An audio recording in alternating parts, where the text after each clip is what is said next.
Bueno, bienvenidos. Hoy es abril 24 de 2025.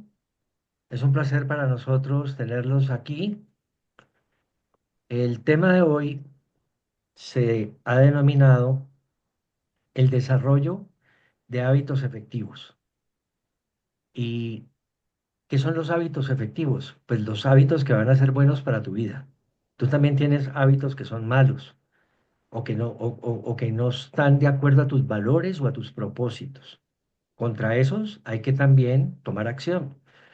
Entonces, ¿cómo vamos a abordar este tema? Pidámosle a Marta que nos haga una introducción acerca de lo que significan los hábitos, por qué son importantes, en qué consisten, etcétera. O sea que adelante, Tica, por favor. Gracias, muchas gracias y bienvenidos a todos. Espero que todos disfrutemos de este tema con la mayor receptividad. Recuerden que en Genios buscamos ampliarles la visión, ampliarles la nueva información desde la visión de la ciencia, neurociencia y otras ciencias, la biología. Y digamos, es una aproximación desde esa perspectiva y una vez, digamos, abordemos el tema, nos gustaría también invitarlos a que después, en el momento de la conversación, podamos esbozar, compartir experiencia de nuevos hábitos que ustedes han incorporado efectivamente y o también dejado de lado. Porque pues definitivamente la ciencia la hace la experiencia misma de nosotros. Entonces, antes de, digamos, como introducción, antes de abordar el tema de los hábitos, pues es importante conocer algunos conceptos básicos, sé que lo importante es aclararlos, y en este caso nos hemos acudido a uno de los neurocientíficos que hace en este aspecto de los hábitos un trabajo impecable en el mundo.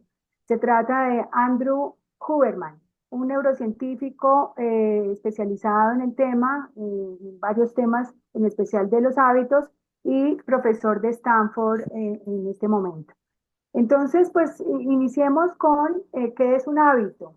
El hábito es una acción repetida, una acción que hacemos repetidamente o frecuentemente, sea bien en el día o sea bien 3 veces por semana o 2 veces al mes o una vez al mes. Cuando hablamos de hábito, estamos hablando como un sinónimo, es como un equivalente a la palabra aprender.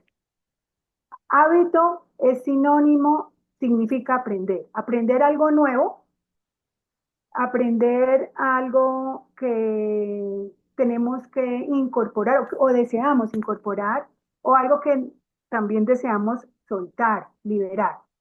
También eso es un aprendizaje. Eh, no confundamos el hábito con reflejo. Actos reflejos sería, pues, son también acciones repetitivas que hacemos como pestañear o también cuando estamos ante una respuesta, por ejemplo, cuando estamos ante una llama y nos podemos quemar en presencia o en un estímulo de calor y hacemos son actos reflejos, también podemos pues, repetirlos y puede confundirse con un hábito. Eh, los hábitos son acciones que vienen posibles, se hacen posibles a través de nuestro sistema nervioso y que nos permiten aprender a veces conscientemente o a veces inconscientemente.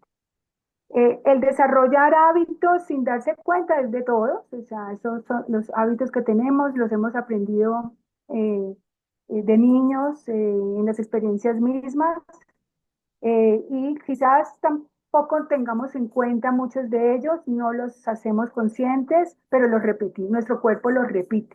Nuestro cuerpo ya sabe más hacer las cosas porque han sido ya experimentadas y repetidas muchísimas veces. Entonces, desde ese punto de vista, algunos hábitos se pueden ir convirtiendo en nuestra mentalidad, en la mente misma nuestra, porque lo hacemos repetidamente esas acciones y nos llevan, pues, algunos de ellos a problemas, a situaciones complejas de experiencias de vida vividas, a pérdidas de la salud, a disoluciones de relaciones, a problemas con el dinero y en fin, distintas situaciones que no queremos vivir. Como también hay hábitos que nos llevan a vivir la grandeza, que nos llevan a vivir propósitos muy importantes para cada uno.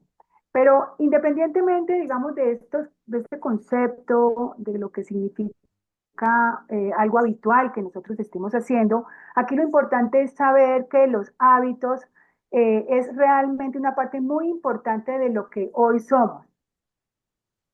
Es prácticamente una identidad, se convierte en nuestra identidad. Lo que hacemos habitualmente día a día tiene un tremendo impacto en nuestros resultados y en la calidad de la vida que estamos viviendo. Es más o menos como un 70% de nuestro desempeño global está conformado por hábitos pequeños que hacemos día a día. Entonces, podemos decir que detrás de un hábito, que hay detrás de la naturaleza de un hábito, hay una serie de células, está nuestra biología misma.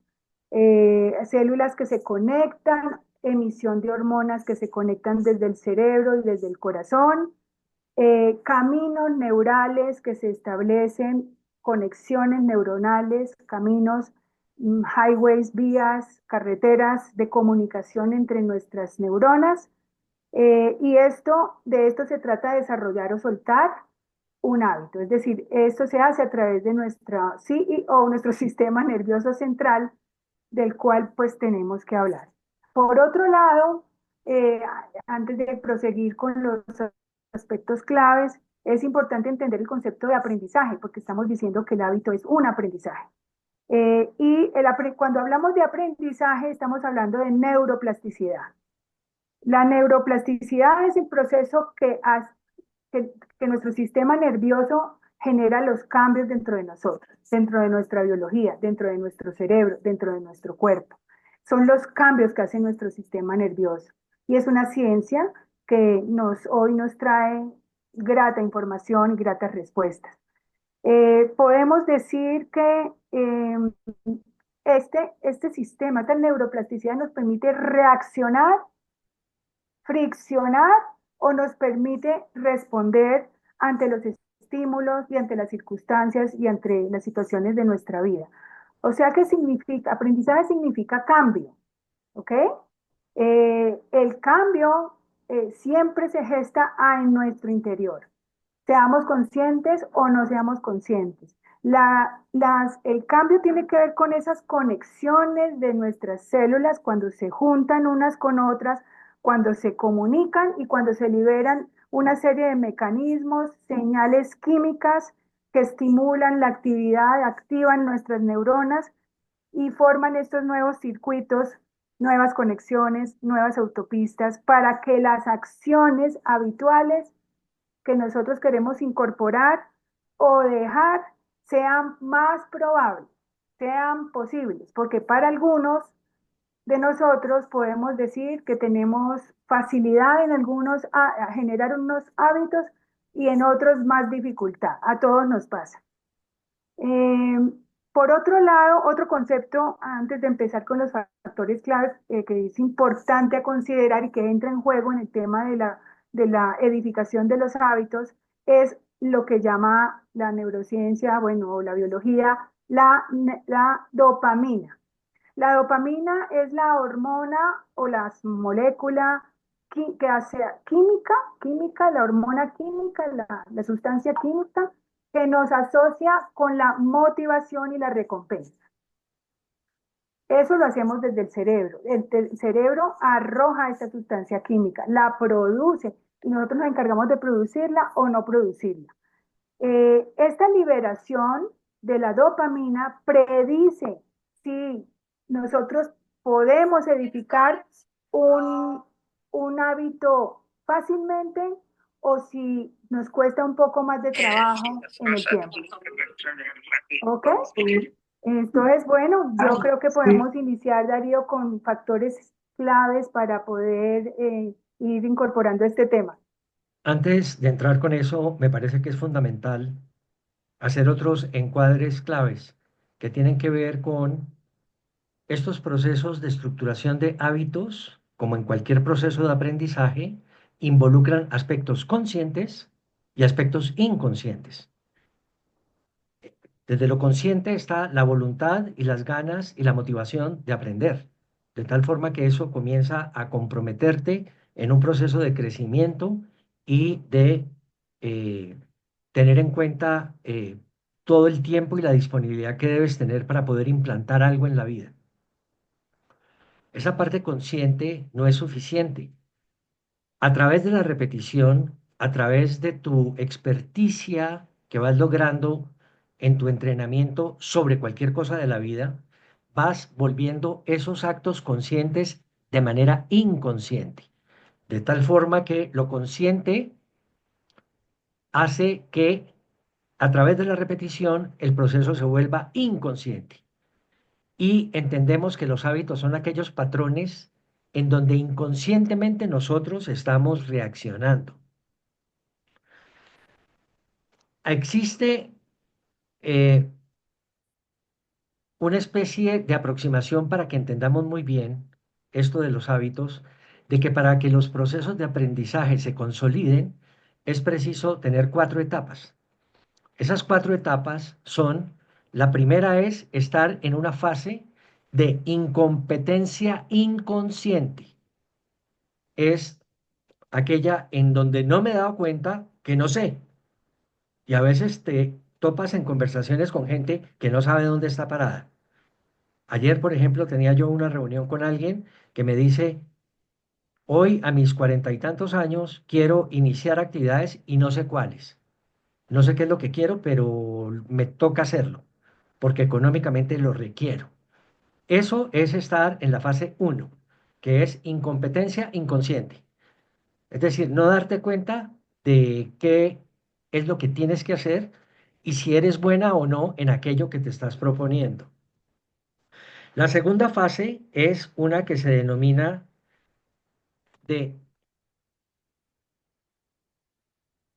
incompetencia consciente. Es decir, ya eres consciente que no tienes la habilidad de hacerlo, ya sabes que no puedes llevar a cabo una dieta, ya sabes que el cigarrillo te hace daño y sigues fumando, ya sabes que el alcohol te hace daño y sigues tomando trago, y esa es la segunda fase, la de que ya eres consciente pero sigues siendo incompetente.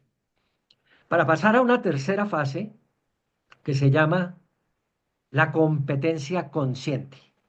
Ya eres consciente que el cigarrillo te hace daño y ya estás dejando de fumar.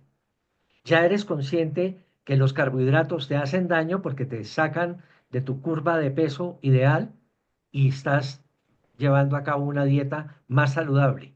Ya sabes que el alcohol te hace daño y lo estás controlando y no estás tomando ni en las cantidades ni con la frecuencia que lo hacías antes. Ahí estás en la tercera etapa. Casi siempre que nosotros estamos abordando procesos de cambio, tenemos que considerar estas etapas porque tenemos que ver cuáles son las condiciones y el estatus de la persona a través de ese viaje que es la estructura de los aprendizajes.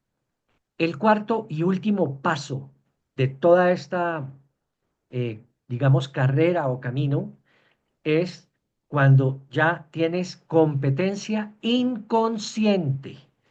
Significa que ya sabes manejar el carro, no tienes que ver la palanca de cambios para saber si estás en segunda, en tercera, cómo poner el cambio adecuado dependiendo de que hayas disminuido velocidad o que estés enfrentando una subida, etcétera. Cuando se llega a la competencia inconsciente, llegaste al nivel de maestría. Eres un maestro. Y cuando uno es maestro en algo, llámese ser chef, ser disc jockey, ser meditador experto profesional, ser un jugador de algún deporte magistral, es porque estás operando a través de las repeticiones, te volviste un maestro. Por eso decimos que el hábito hace al maestro. En la medida en que tú repites inconscientemente un proceso, logras maestría, logras control, logras dominio sobre algún tema. Llámese cualquiera de los temas de la vida, yo voy a plantearte 5 elementos o temas o facetas que son fundamentales en la vida. Lograr equilibrio, por ejemplo, en tu paz interior. Ahí tienes que apelar a estos 4 pasos, a estos 4 elementos, y podría preguntarte yo a ti en cuál fase de estas 4 que nombré te sientes en paz interior, por ejemplo, para que hagas una reflexión. Si vamos a hablar, por ejemplo, de la parte económica, ¿en cuál de estas 4 fases te encuentras cuando estamos hablando de procesos de economía? ¿Qué tan juicioso y tan audaz eres en tu inteligencia financiera? En el tercer elemento sería qué tan maestro o hábil eres en el manejo de las relaciones, bien sea con tus hijos, con tus hermanos, con tus colegas de trabajo, con tus padres, etcétera, con tus hermanos. También tener en cuenta cómo manejas tus procesos de adaptación. Es decir, qué tan fácil te adaptas a un nuevo grupo, qué tan fácil te adaptas a una cultura nueva o a un proceso de cambio y de transición. Y ahí podrías calificarte en cualquiera de estas 4 fases que mencioné. Las 4 fases que mencioné están estructuradas a través de un modelo de Bandura, porque Bandura fue el psicólogo que estudió esto hace 50 años en Estados Unidos.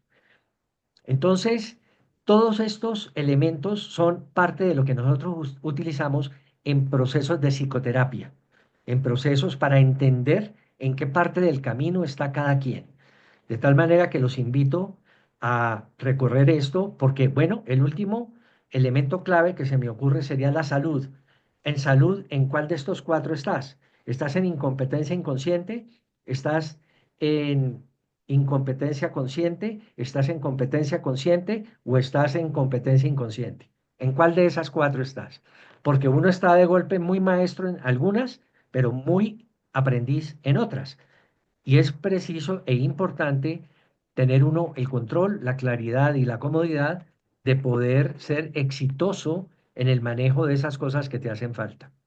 De tal manera que, entendiendo, digamos, estos procesos, me parece clave que arranquemos, si te parece, Marta, por el primer elemento que consideramos claves en el desarrollo de estos hábitos efectivos.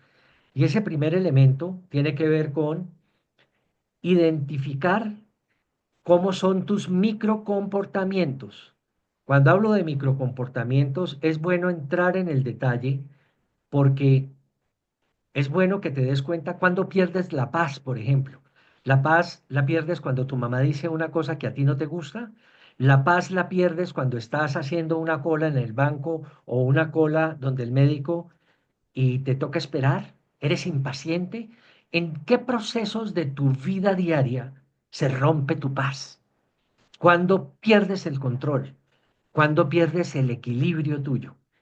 Y eso solo se logra cuando comienzas a identificar esos microcomportamientos. En la parte económica, por ejemplo, cuando entras a comprarte más camisas de las que necesitas, cuando te enloqueces en procesos de consumo, porque el proceso de consumo es un proceso que es inconsciente y que se detona en ciertos momentos cuando te da ansiedad, cuando estás deprimido, cuando estás triste. Hay gente que cuando está deprimida se va a comprar ropa. Yo he tenido personas, colegas, amigas mías, que cuando estaban deprimidas se iban a comprar vestidos, porque esa era la forma como reencauchaban y reconectaban consigo mismas. Hay otras que se cortan el pelo para verse bonitas o para sentirse más confortables. Hay otras que hacen otro tipo de cosas. Lo que quiero es mostrar un poco que es preciso entrar en esos microprocesos para poder empezar a gestionar los hábitos que hay que implantar para no sentirse angustiado, los hábitos que hay que implantar para no estar descontrolado, para no estar ansioso. Esta mañana tenía yo una sesión con una persona que está atravesando problemas relacionales con su pareja y pues no pudo dormir.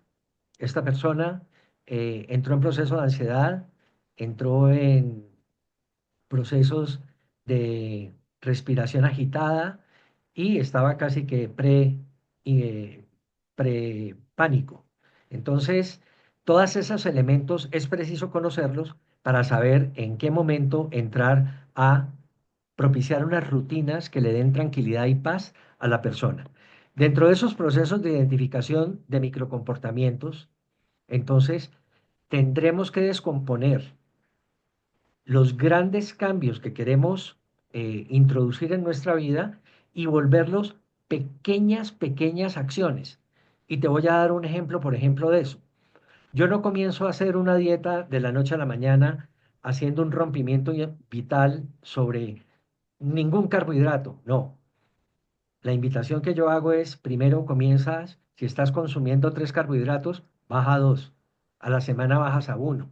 Y poco a poco y de manera progresiva, evitando al máximo el trauma que implica cada corte o cada rompimiento con lo que estabas haciendo, empezar a progresar de una forma paulatina y progresiva. De tal forma que para subir de un primer piso a un segundo piso, uno no sube de un salto. Tú no eres capaz de saltar 20 escalones para llegar al segundo piso en un edificio. Tienes que ir escalón por escalón. Quédate con esa metáfora y esa sería la manera en que yo recomiendo a través de muchos maestros con los cuales he tenido la posibilidad de interactuar, que los cambios hay que introducirlos de manera progresiva. Uno no comienza a correr una maratón el primer día, que son 42 kilómetros. Uno comienza entrenándose con 1 kilómetro, después subes a 2, después la siguiente semana subes a 4, etcétera, etcétera. El hecho es que tienes que ir poco a poco, acostumbrando a tu cuerpo, acostumbrando tus neuronas, acostumbrando precisamente a tu mente también.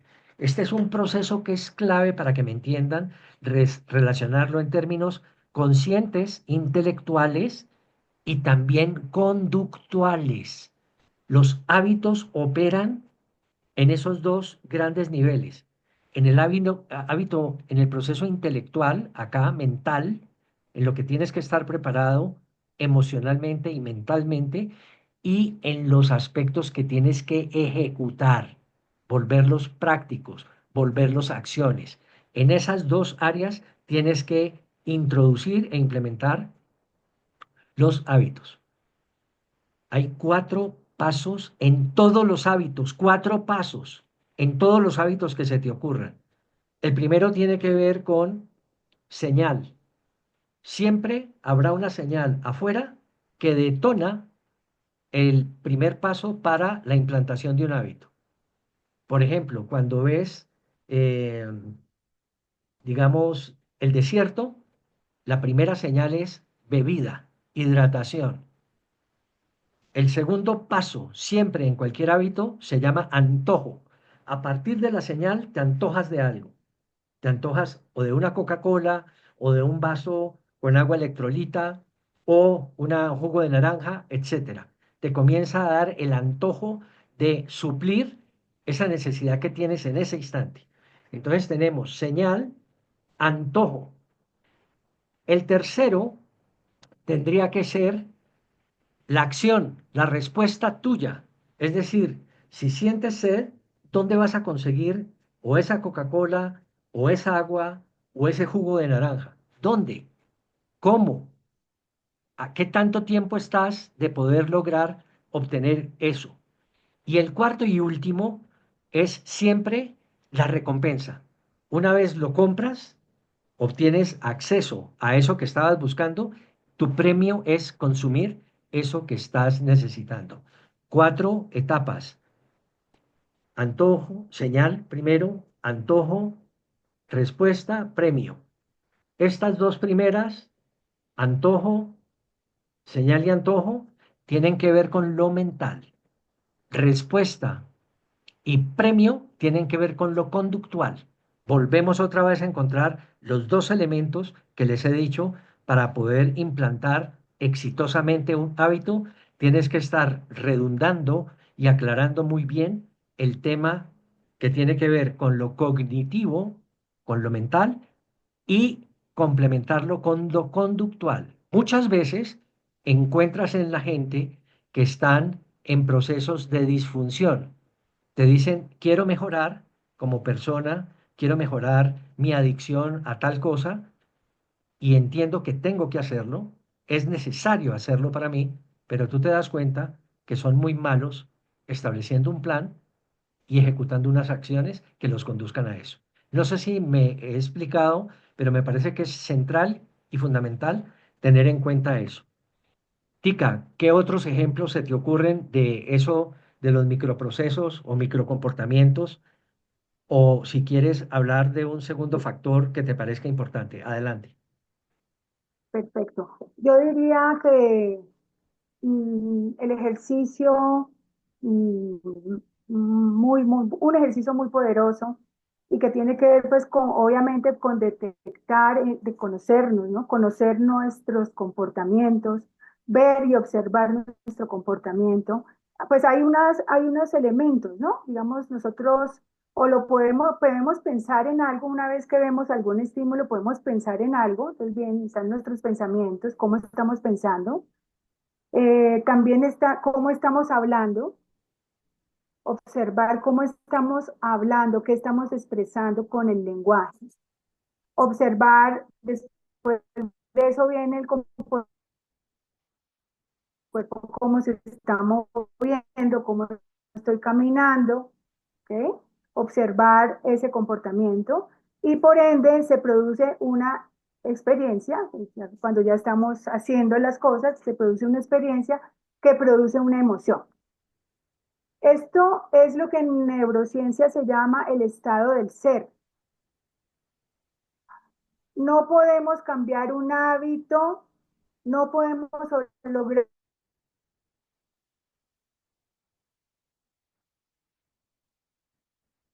continuamos pensando igual, continuamos hablando y expresándonos verbalmente igual, continuamos haciendo lo mismo que el día de ayer, antier, haciendo lo mismo.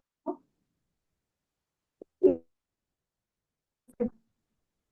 desde ese estado, pues digamos que se puede resumir entre qué pienso y qué siento, digamos, cuál es el lenguaje de mi cerebro, de mi mente, que es el pensamiento, cuál es el lenguaje de mi cuerpo, que es la emoción. En ese bucle, si continuamos sintiéndonos igual, y continuamos pensando igual porque desde el sentir, desde el cuerpo, que es tan poderoso, que es nuestra mente inconsciente, no podemos pensar diferente. Es decir, si yo me siento insegura, yo me vienen 5, 6, 7 pensamientos de inseguridad, porque eso va junto. Hay un canal directo entre el corazón y el cerebro y la mente. Por ende, desde ese estado de inseguridad, no es posible o hay muchísima dificultad en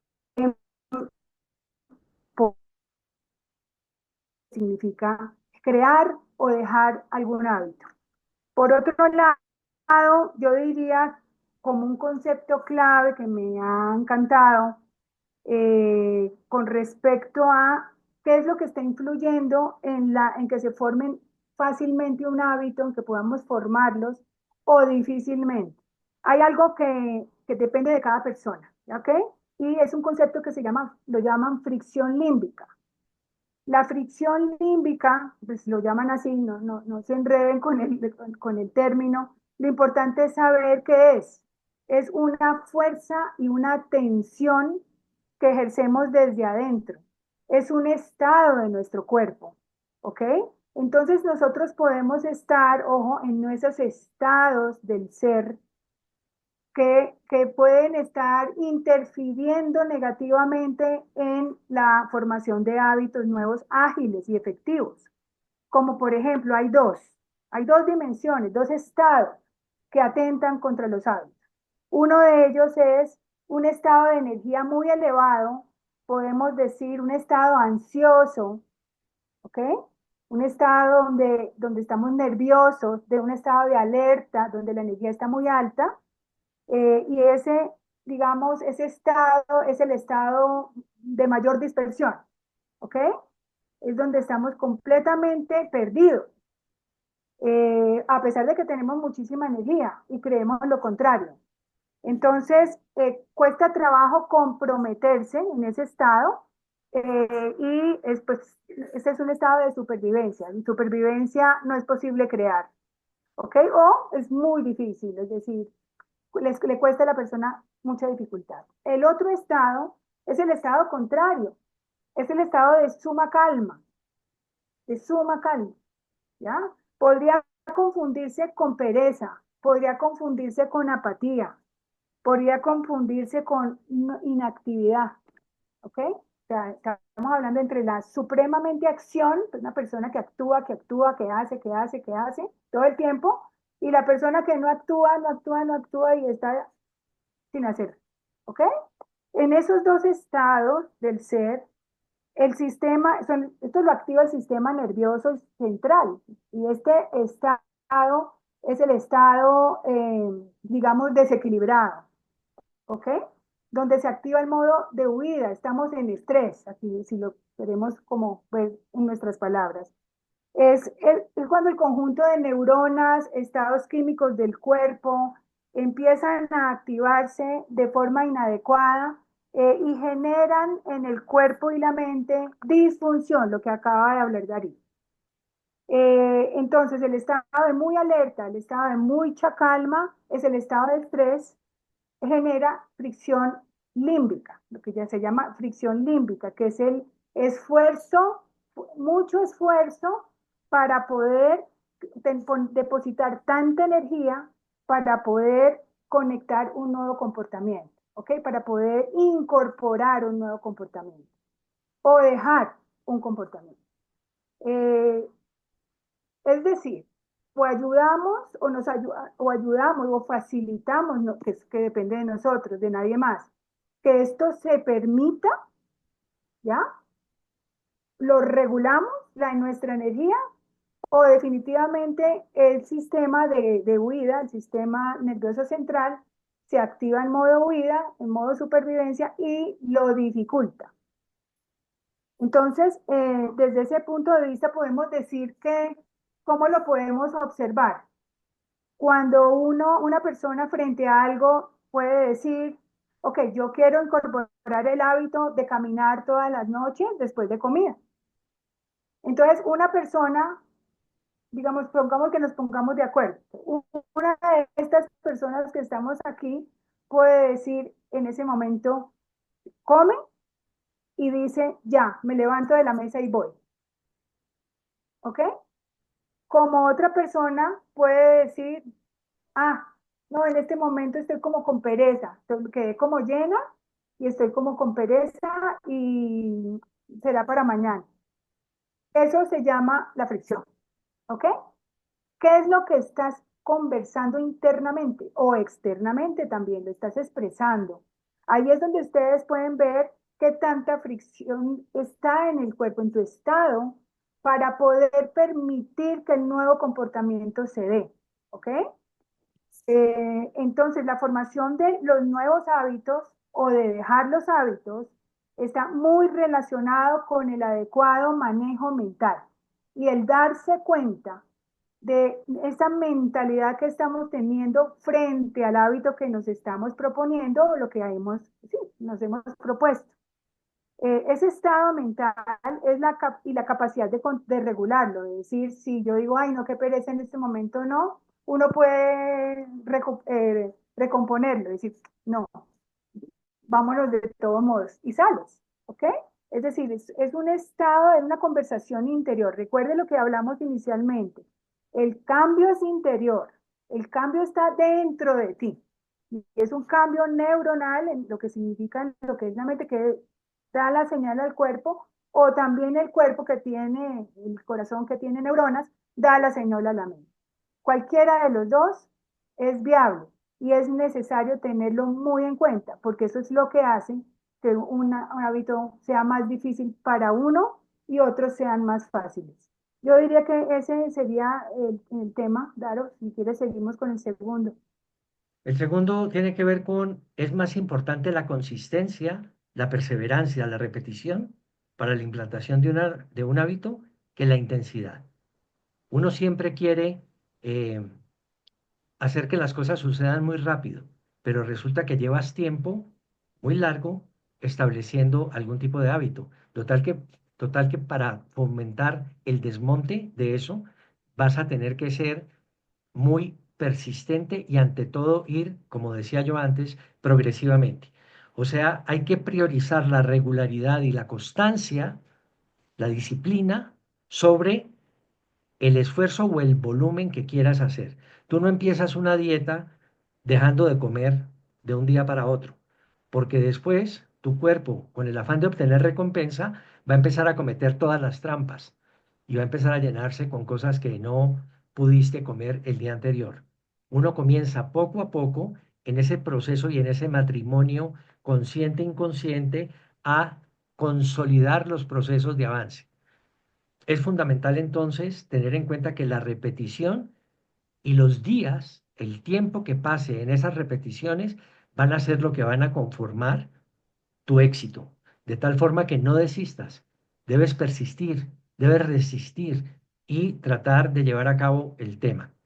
La clave está en la progresión. Hazlo suave para que el cuerpo y la mente poco a poco se vayan adaptando.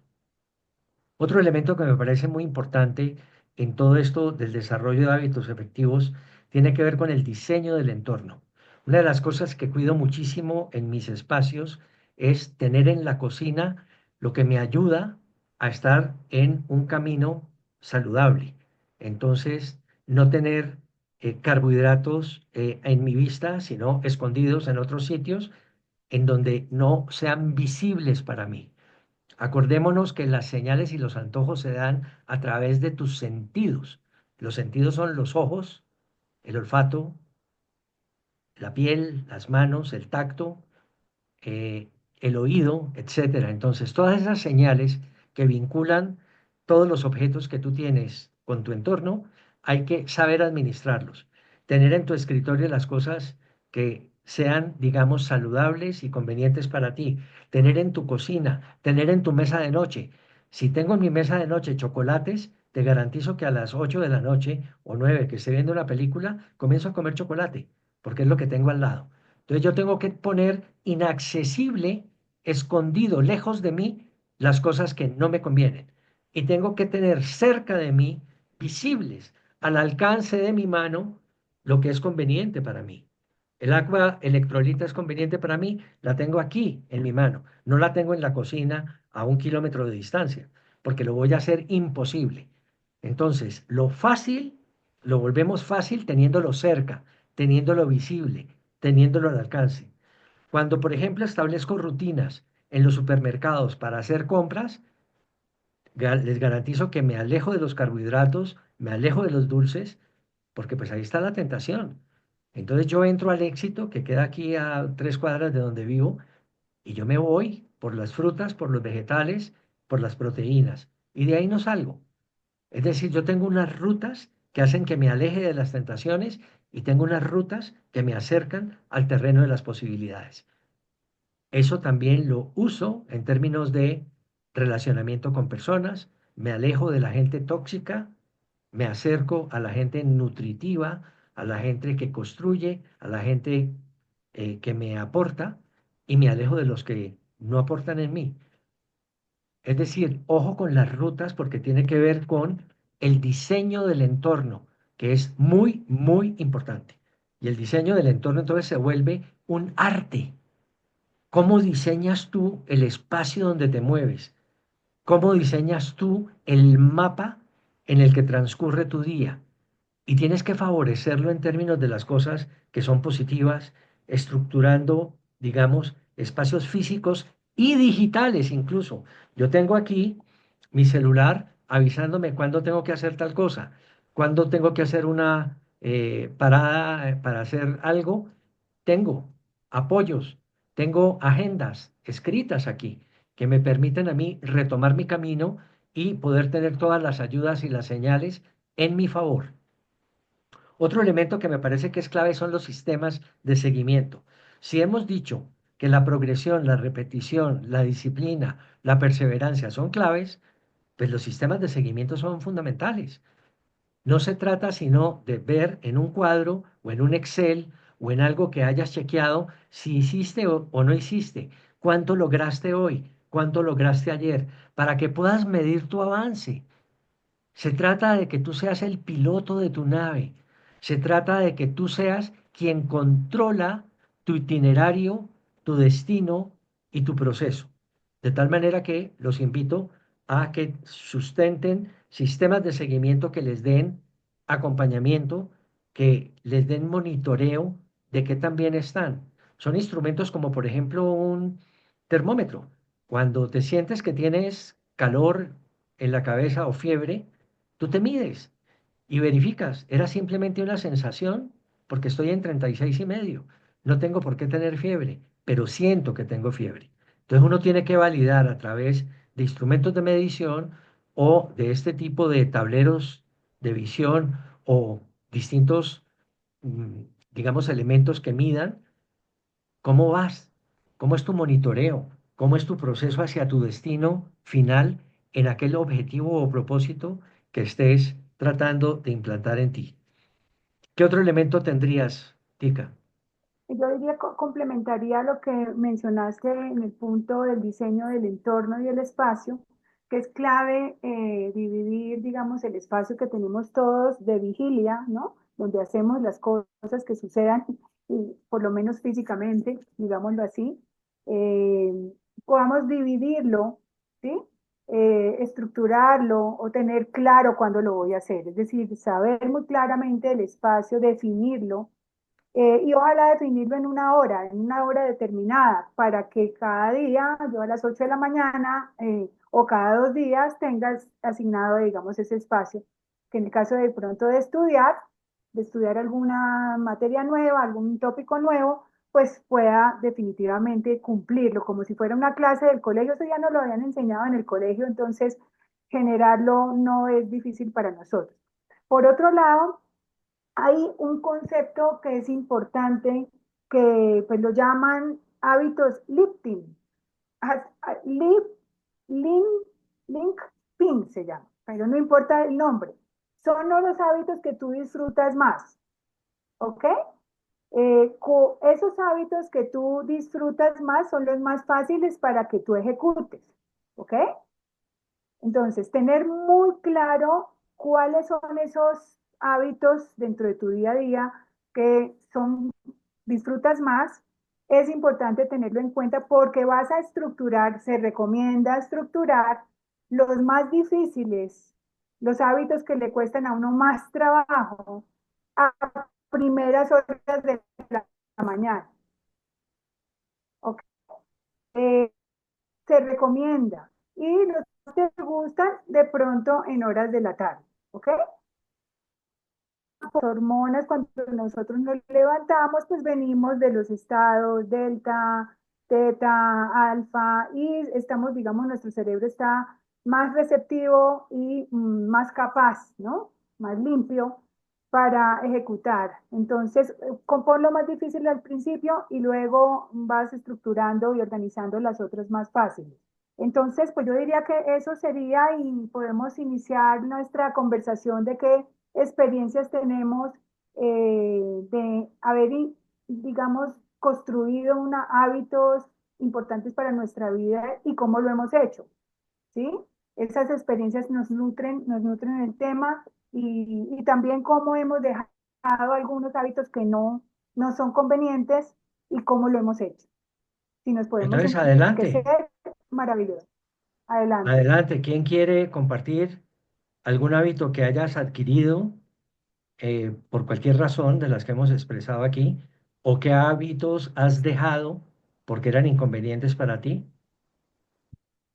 Adelante, quien quiera compartir, eh, y qué aspectos de estos que hemos compartido hoy te resuenan más que otros, porque todo esto lo que hace es ratificar y poner tu mapa neuronal a funcionar, a abrir nuevos caminos, a partir del aprendizaje poder recrear cosas nuevas, aproximaciones nuevas, reflexiones nuevas. Entonces, ¿quién quiere? Yo, por ejemplo, les digo que hace unos 4 años he introducido cambios radicales en mi nutrición. y unos cambios radicales en mi procesos de hidratación, en frecuencia, en cantidad, y han estos dos aspectos junto al ejercicio inducido mucha favorabilidad en mis ciclos circadianos, en los momentos de descanso, en dormir muy bien, y todo eso va complementario, digamos.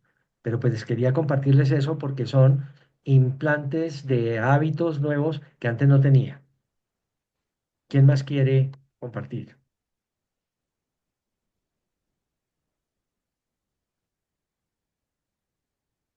Bienvenido al enriquecimiento.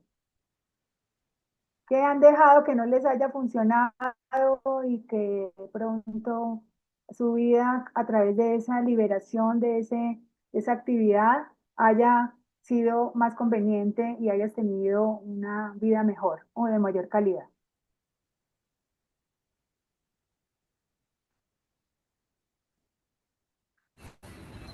Bueno, si nadie habla, voy a comenzar aquí brevemente a hacer no sé cómo decirlo, una disertación, de hábitos. Después de casi 50 años, 40 y pico años fumando, no fue fácil. Había dejado otras cosas, de cigarrillo no lo había podido superar. Y bueno, aquí estoy, gracias a Dios. Aquí Darío, mis hermanas que están en sala, tú, Martica, saben todo lo que he venido afrontando con la situación de los niveles de azúcar.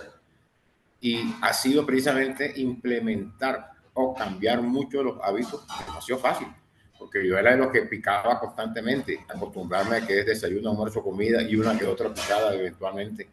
No solamente la cantidad, no solamente la calidad, sino la frecuencia, la alimentación, caminar, hidratar, todas esas actividades, la meditación o los audios, han llevado a que los niveles bajaran.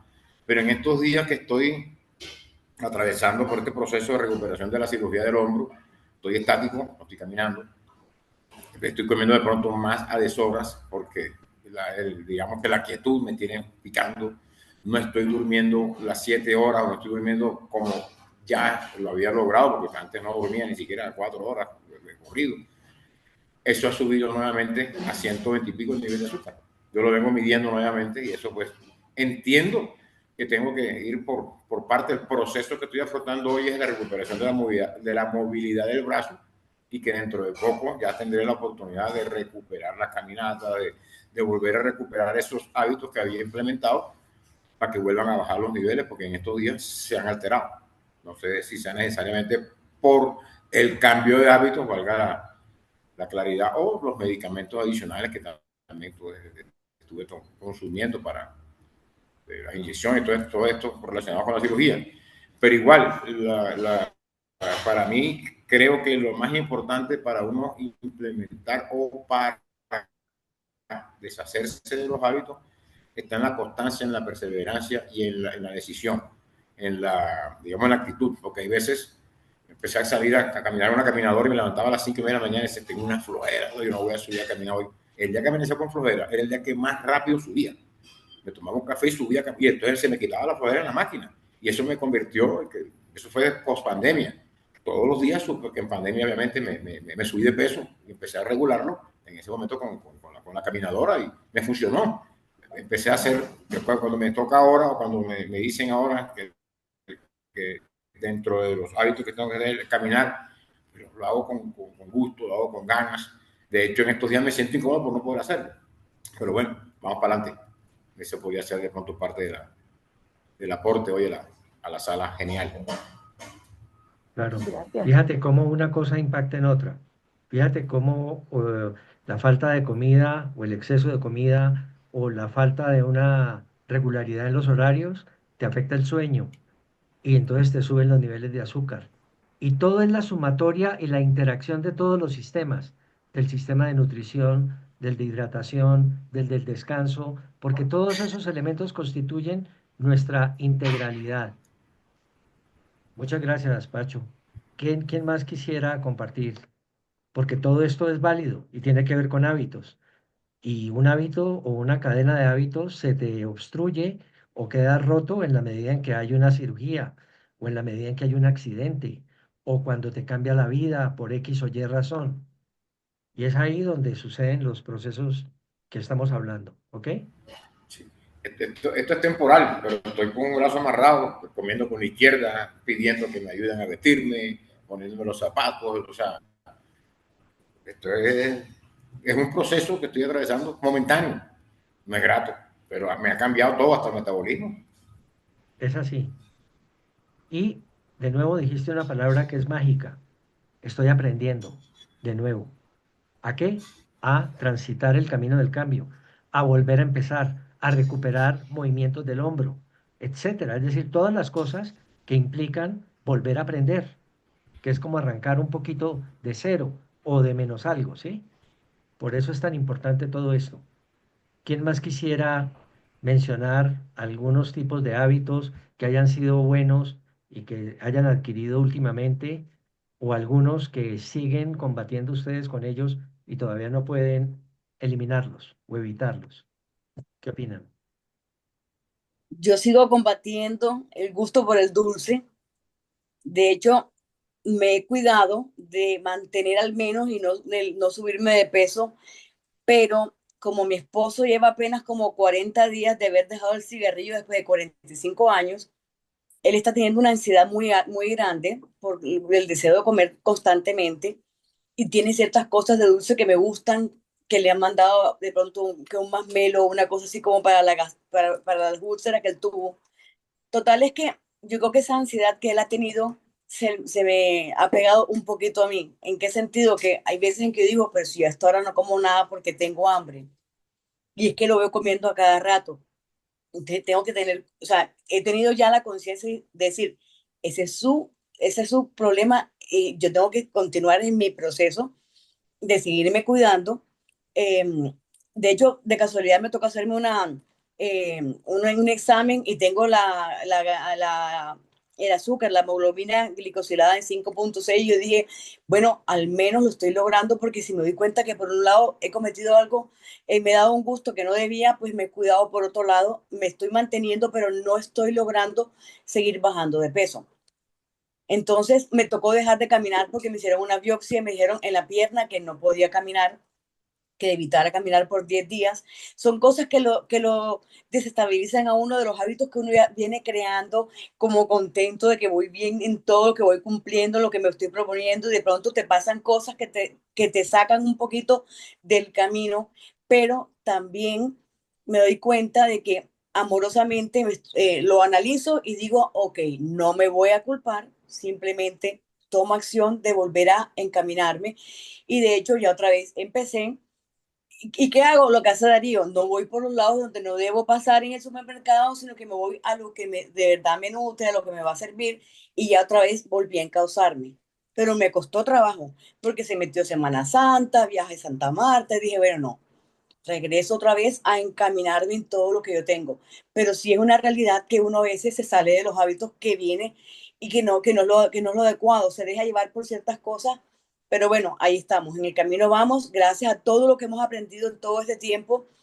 Yo dije, no, la culpabilidad es de los peores sentimientos, no me lo voy a permitir, simplemente me doy cuenta, tengo conciencia y puedo otra vez, nuevamente, seguir caminando por el proceso que voy llevando, que me lleva a que todo sea muy bueno. Claro, la culpabilidad la tenemos que soltar, la tenemos que alejar.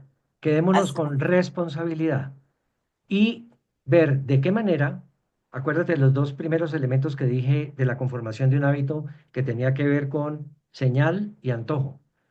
Cuando la señal de que tu marido cogió el masmelo y te da antojo a ti, uh-huh. aléjate de tu marido, porque esa es la tentación. Mira para otro lado, vete para otra habitación, vete para la sala y en vez de comer masmelo con él, te tomas un litro de agua. Lo que te quiero decir es sustituyes la tentación con algo que va a ser bueno para tu salud. Eres una bendecida de que tengas glicosilada en 5.6. Yo la tengo por encima de 7, aún con Wow. tratamiento. Pero llega un momento en que si sigues abusando del marshmallow por cuenta del amor y de la solidaridad con tu marido, entendido de manera inconveniente para ti y conveniente para él, porque él está en un proceso de ansiedad y de y de tentación muy fuerte en razón a que dejó el cigarrillo o lo que le hayan quitado. El tema está en que él sí necesita más melo para compensar o para poder gratificarse y premiarse por el control de la adicción que están haciendo por el otro lado. Pero tú no has tenido ningún problema que te hayan cortado. De tal manera que vas a ser más solidaria con él en la medida en que te alejes de la tentación que te propone el tratamiento que él está siguiendo. Te lo doy como una posibilidad para que lo mires, Evelia, pero es muy interesante ese caso, ¿ok? Yo Claro que sí. quiero aportar aquí un elemento importante para que ustedes cada uno se dé cuenta de sí mismo. Cuando tienes tú un hábito fuerte y cuando no.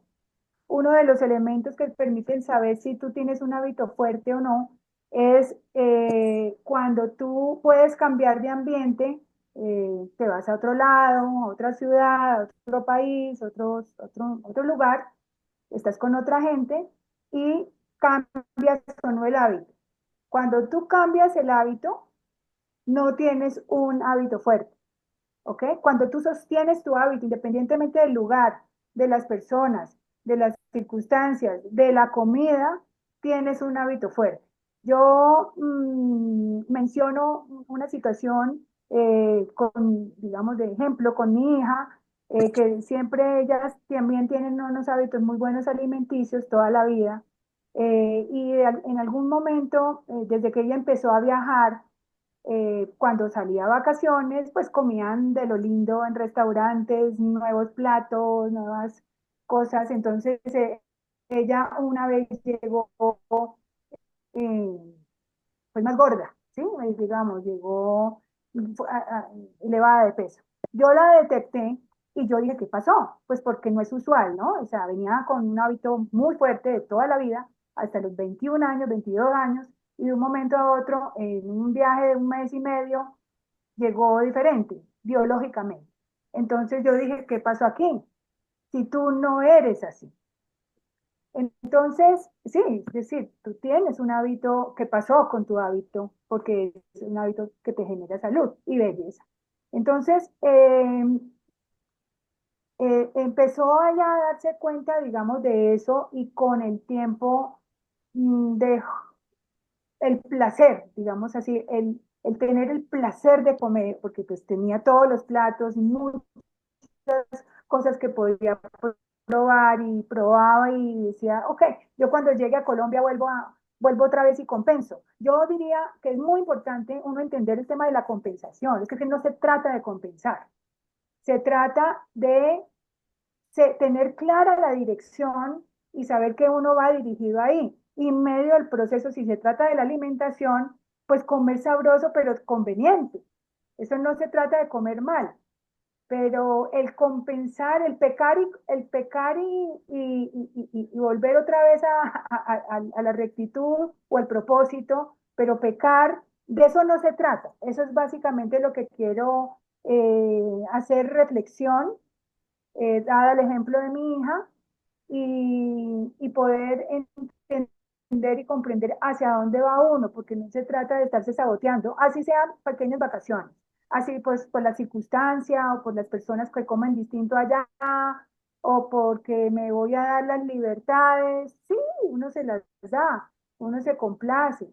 Sin embargo, hay que tener en cuenta de pecar, ¿no? Pecar, ese tema de pecar es un tema adictivo, ¿ok? Las personas adictas funcionan así, de pecan y compensan, y en ese orden de ideas están frenando y están poniendo el acelerador otra vez y vuelven otra vez para atrás y vuelven otra vez para adelante. Entonces, bueno, entonces, ¿qué? ¿En dónde estás? Esa es básicamente la reflexión para edificar hábitos fuertes que no tengan que ver ni con las personas, ni con las circunstancias, ni con nada, sino que sea parte de tu identidad y que realmente estés muy contento o muy contenta en eso, en ese camino que has elegido tú. ¿Ya? Sí, el otro tema sería, a veces el rezar en exceso no es bueno y tampoco pecar en exceso. Quedémonos con que la neutralidad y el equilibrio se da sobre la base de ni mucho ni poco, ¿ok? Y ese equilibrio es el que tenemos que guardar. Eh, entonces, pues yo creo que ha sido un placer haber tenido esta conversación, esta reunión. Es un tema fascinante, muy poco profundizado en general y que bien vale la pena. Yo parte de lo que hago en mis procesos de psicoterapia es tratar de alinear estos elementos en cualquiera de las fases de lo que es la existencia de una persona para poder llevarla al equilibrio y al autocontrol, porque los hábitos te terminan controlando sin que te des cuenta. Si son buenos, maravilloso. Si son malos o negativos, desastroso, porque no te das cuenta de cuándo estás en la trampa. No te das cuenta de cuándo empieza la amenaza. Total que, pues creo que ha sido un placer. Los queremos mucho a todos y estaremos de nuevo dentro de unos 15 días. ¿Qué dirías, Tica, para despedirnos hoy? Bueno, si hay algo que alguien quiera agregar, complementar, bienvenido. Nos ha encantado estar hoy abordando este tema. Gracias por los ejemplos y que permiten también aclararnos y ver los ejemplos también de nuestros seres queridos y de nosotros mismos nos permite crecer. ¿Alguna otra inquietud final? ¿O nos damos el adiós ya? Ok, abrazos Nos para damos el adiós. todos. Ok, Gracias. mucha suerte, Hasta éxitos. luego, gracias. Y Feliz estamos tarde en para contacto. todos. Gracias. Bye Gracias. bye. Bye bye. Gracias.